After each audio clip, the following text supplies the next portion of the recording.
What's up YouTube, welcome back to another video. So, after the new ban list brought Snow back to 1, I started testing Fairy Tail Magistus. And honestly, this deck feels way better than I expected. It's still a rogue deck, obviously, but the new support plus Snow actually gives this deck some pretty crazy plays. So today, I'll show you the deck profile, explain the important ratios, and talk about whatever the deck can actually compete.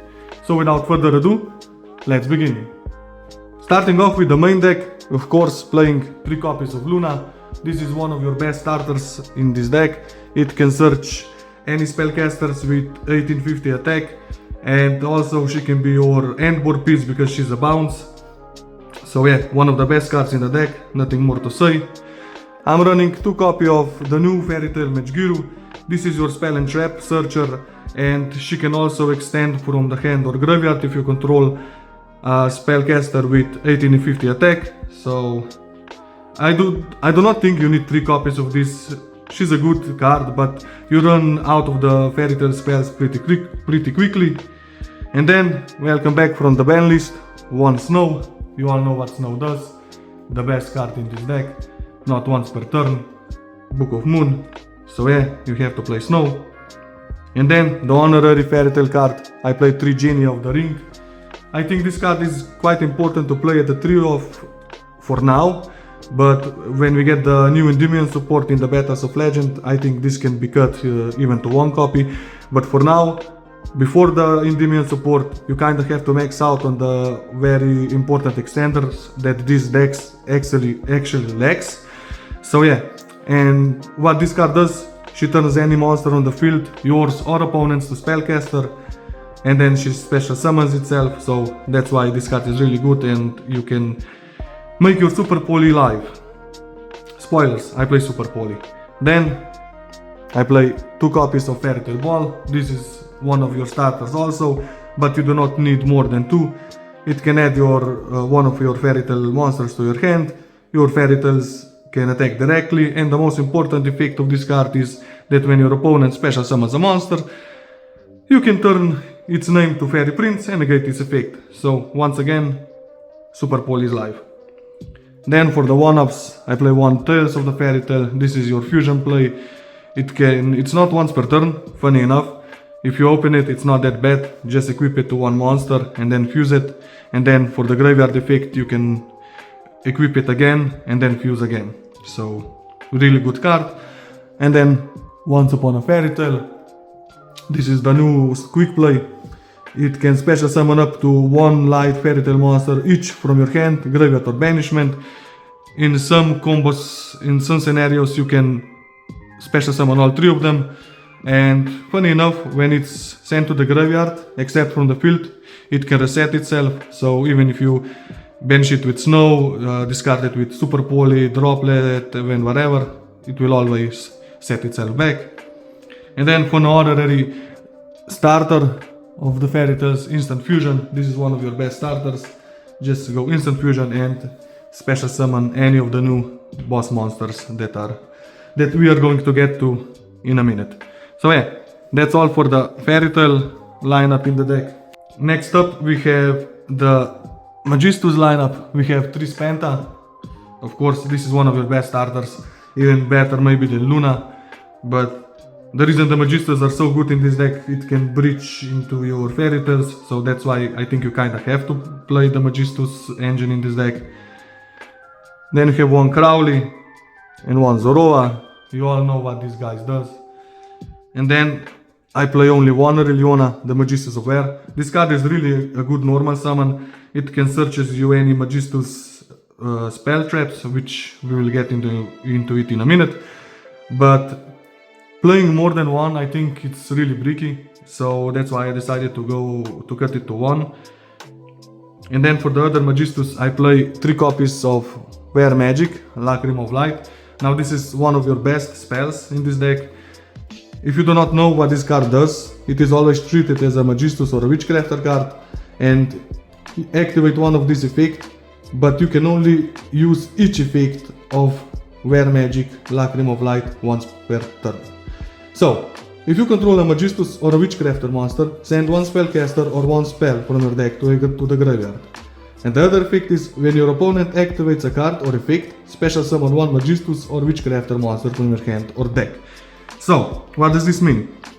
When you have a Magistus on your field, just use Wear and dump any spell or any spellcaster to the graveyard. In this case, most of the time, we will always send Witchcrafter Jenny. And then, when Jenny is in the graveyard, you can just use Jenny's effect, banish her and Wear, and use the other effect to special summon a Magistus, and then you can use both effect of Wear magic in the same turn.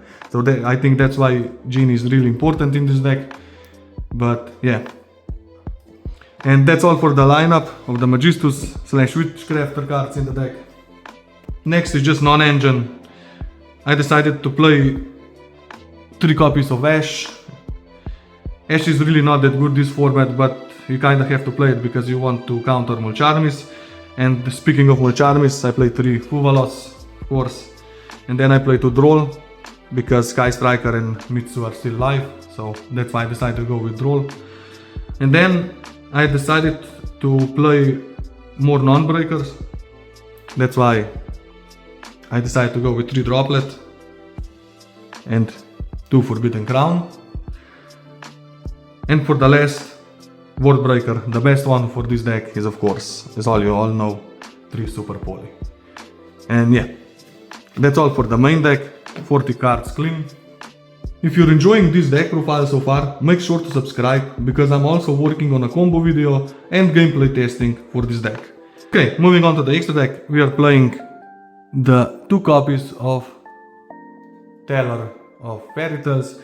This is your boss monster, this is your Omni Negate and a board wipe at the same time, but you kinda have to accomplish the specific requirements for this, but it's not that hard in this deck because, as you all know, most of the cards change your opponent's name to Fairy Prince, and some of the cards change your opponent's monster to spellcasters, so it's not that hard to super poly into Tailor, to board wipe and to have an Omni Negate. This is also an instant fusion target, so this is really good. I've seen people play 1, I prefer 2, but that's just personal preference. Next up, we are playing 1 Weaver of Fairy Tails. This is also one of your best instant fusion targets to summon going into starting your combos, because this guy can extend, special summon Fairy Tail monster from your deck, and then you can go rank 4 into Wicked and you can proceed from there. But the good effect from this card is that it can turn any Fairy Prince your opponent controls into spellcaster. So with this guy on board, your opponent has Fairy Prince, it's a spellcaster, so boom, you can super poly into Tailor, wipe their board and you're good to go. And it's also a good effect, it's kind of an imperm of the deck, because if you special summon a non-earth Fairy Tail monster when this card is on the field, you can negate one of your opponent's monsters and it turns his name into a Fairy Prince. So yeah, overall really good card. Next we have the new rank 4 Fairy Tail Wicked. This card is really cool too, it's one of your best starters. You can detach up to 2 cards from this and then dump whatever Fairy Tail cards you need to the graveyard. Most of the time it will be the fusion spell and Once Upon a Fairy Tail, but if you lack the extenders you can just go Match Giru, because this is 1850, just use Match Giru to special summon itself back from the grave and then you can extend from there.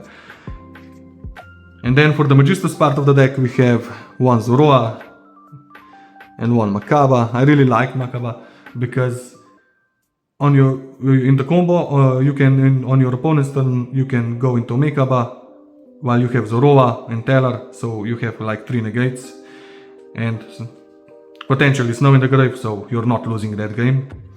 Then we have 1 Magistus Chorosa. This is a good extender, it's also a good super poly target, but I do not agree with the people who play 2. I think 1 is way more than enough. Then 1 Ninaruru, this is just to have some back row height. And then 2 copies of Artemis, the Magistus Moon Maiden. You need to play 2 copies because you use both of them in the combo to breach, so that's why 2 is mandatory. Then we have 1 Endymion. This is the guy you can end on. You can end on the board with equipped Crowley that you can make Zoro or Mikaba on your opponent's turn. 1 Summon Sorceress. She's really good to extend. So that's why I prefer Summon Sorceress more than Celine, and I really like her because you can search, shifter and roll with this card. So yeah, that's why I run this. And of course 1 Charmer Quartet in Bloom. This card is also really good. It special summons up to 2 monsters or spellcasters with different attribute and same type, or other way around, and their effects are not negated. And the good part is they cannot be used as a link, fusion, synchro, etc. They cannot be used as a material, so they cannot be even super polit. So yeah, that's why I think this card is really good. And then super poly targets 1 Garura and 1 Mud Dragon. I just play Garura because I do not own the Sea Monster that requires 2 tuners for the cool tune. But yeah, I think Garura and Mud Dragon are just fine. You can potentially cut Garura for more, I don't know, 1 more Chorozo or maybe something, a Celine, I don't know. But for now, I'm really liking the Garura. So yeah, that's all for the main deck and the extra deck. So yeah, that's my current Fairy Tail Magistus build after the Snow Unban. Honestly, I still think this deck is underrated, and I definitely want to keep testing it more. Let me know what you would change in the build, and if you think this deck can actually compete this format. And if you want to see combo video or a gameplay with this deck, subscribe, because that will probably be the next upload. Thanks for watching, make sure to like and subscribe, and I'll see you in the next one. Bye bye!